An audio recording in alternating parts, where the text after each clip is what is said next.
trên quê hương tôi, quê hương xinh xinh, quê hương hữu tình, quê hương xinh xinh, quê hương hòa bình.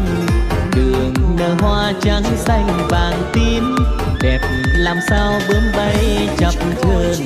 Đàn chim non vẽ con ngọn tre, khăn màu son áo màu vàng.